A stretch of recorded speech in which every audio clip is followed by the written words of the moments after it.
From the floor of the CME Group, this is Danny Riley with today's closing print exactly on the close of the quad witch. You know, it's been pretty quiet here, but the side effects of the rebalance, reweighting of the S&P late in the day here was to the downside.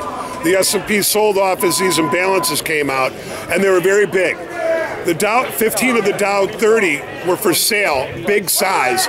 MOC, we had $2.2 billion to buy, and I'll explain that in a minute. The high of the day in the S&P came in at 1461.5 early in the day. The low came in at 53 even just now. We're down 0.80 handles, less than one handle.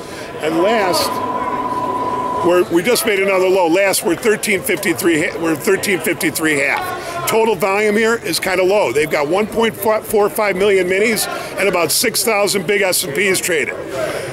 On Monday, we've got the Chicago Fed National Activity number, we've got the Dallas Fed number, and we've got John Williams speaking from the Fed.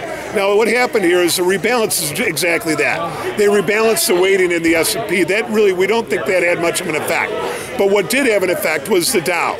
They were taking out Kraft and adding United Health, and that seemed to put some selling late into the day. But to tell you the truth, after the market opened up this morning, it's drifted down all day long. So who's to say that late in the day there just wasn't a sell program here that put the futures down a little bit on the day? Basically, we're closing unchanged.